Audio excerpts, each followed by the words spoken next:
बेटा एक बात ध्यान रखिए, मैंने आपको पहले भी बताया था सड़क सुरक्षा से संबंधित कुछ बातें। अब हम सभी शिक्षक साथी जो हमारे शिक्षा विभाग से हैं, अभियान चलाया जा रहा है कि बच्चों को क्या बताएं, सड़क सुरक्षा के बारे में बताएं। किसके बारे में? सड़क सुरक्षा के बारे में। क्योंकि जो बड़े व्यक्ति हैं वो मानने को तैयार हैं, वो सुनते नहीं। अगर हम उन्हें समझाएंगे तो एक दिन सुनेंगे, 2 दिन सुनेंगे, बाद सुनेंगे। अब हम इसको आपको बताएंगे तो अध्यापक होता है, जो टीचर होता है, उसकी बात बच्चा मानता है। क्या करता है बच्चा?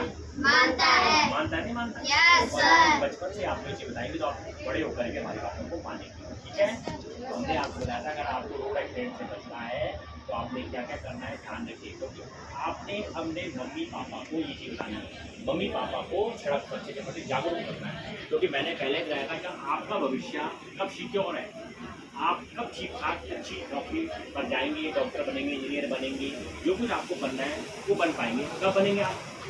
जब आपके साथ आपके मम्मी पापा का हर समय साथ रहेगा। गलत होगा? और बहुत से बच्चों के माता पिता बचपन में ही गुजर जाते हैं किसी का रोड एक्सीडेंट में। तो क्या वो बच्चे वो चीज़ बन पाते हैं जो बनना चाहते हैं? तो समझ गया आप? क्योंकि आपका भविष्य आपके मम्मी पापा पर डिपेंड करता है। अगर वो आपके साथ हैं तो आपका भविष्य सही, और नहीं है तो फिर भविष्य खराब। तो आपको मैंने बताया कि आप जब भी आपके माता पिता बाहर जाएं तो आपने अपनी मम्मी पापा को हेलमेट देना है। रोड पर आप किसी व्यक्ति को देखें जाते हुए, आप छोटे बच्चे हैं, रोड पर अगर आप जाते हैं किसी को देखें, अपनी गली से जाते हैं, रास्ते से जाते हैं देखें, तो आपने क्या बोलना है? अंकल हेलमेट पहनो, हेलमेट पहनो। अंकल हेलमेट पहनकर बाहर निकलिए। आंटी को बोलिए, अंकल को बोलिए, कोई जो भी आपको मिलता है उसको बताइए आप। ठीक है ना? क्योंकि आपकी बात का कोई बुरा भी, हाँ अंकल जी स्लो प्यार से बोल रहे हैं, आपकी बात का कोई बुरा भी नहीं है। ठीक हो गया? यदि आपको कोई ऐसी बाइक दिखती है जिसका स्टैंड खुला है, आप उसको बोलिए स्टैंड लगाइए। और मैंने आपको बारात, किसी पार्टी, जब आप किसी गाड़ी में जा रहे हो तो कभी भी छत पर, बस की छत पर नहीं बैठेंगे। और आजकल एक बहुत बड़ी समस्या है कि जब पतंग उड़ाते हैं तो चाइनीज माजा, देखा आपने? चाइनीज माजा से बहुत सारे एक्सीडेंट हो चुके हैं, उड़े एक्सीडेंट। हरिद्वार में बहुत बड़ी दुर्घटना हुई। हाँ, क्योंकि तो चाइनीज, हाँ देखिए आपके नीचे गले में माजा रखे, तो चाइनीज नाक कटी हुई निशान लगाओ, इनके नाक पे निशान लगाओ। देखिए तो चाइनीज माजा का प्रयोग पतंग उड़ाने में नहीं करना, ये मैंने आपको बता दिया।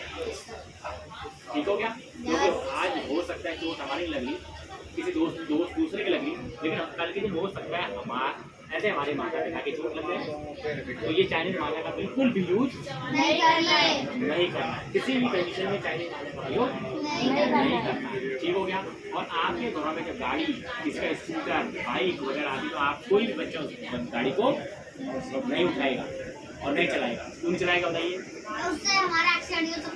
क्योंकि नाबालिग हैं आप। जब तक आप 18 साल से ऊपर के नहीं हुए तब तक आप गाड़ी नहीं चला सकते। लाइसेंस होना चाहिए, आपके पास होगा नहीं क्योंकि 18 साल से ऊपर है नहीं।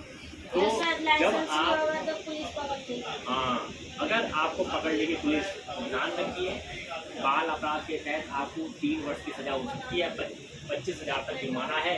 और जब किसी का एक्सीडेंट बाहर बच्चा करता है तो इंश्योरेंस कंपनी इंश्योरेंस नहीं देती है, तब उसी बच्चे को सारा खर्चा जिसकी एक्सीडेंट हुआ है जिस व्यक्ति का, उसी परिवार को उसी को देना होगा। अगर सपोज किसी का एक्सीडेंट आपके द्वारा हो जाता है और किसी व्यक्ति को जब हिट होती है, एक्सीडेंट गाड़ी लगती है, तो उस व्यक्ति पर कुल ना के 10 लाख रुपए का खर्चा आता है।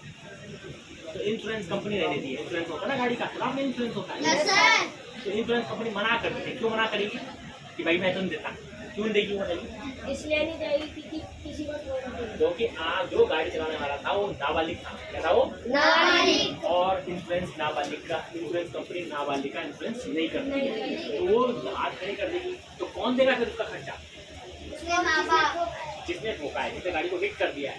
आपके घर में तो कोई मेहमान आया था, मेहमान ने गाड़ी खड़ी करी बाहर पे और आप गाड़ी लेके चले गए, मेहमान को पता ही नहीं है और आपने गाड़ी हिट कर दी, तो मेहमान नहीं देगा क्या? मेहमान देगा क्या पैसे? कौन देगा? मेहमान बोलेगा मैं नहीं देता, तो कौन देगा? आप देंगे, हमारे माँ बाप आप देंगे, माँ बाप देंगे। तो आप सोचिए अगर 10 लाख रुपये खर्चा उस पर आता है तो क्या 10 लाख रुपये दे पाएंगे आपके माता पता है? नहीं दे पाएंगे। तो कभी कभी घर का घर तक बिक जाता है, घर तक बिक जाता है। क्या करता है? घर तक बिक जाता है। ठीक हो गया?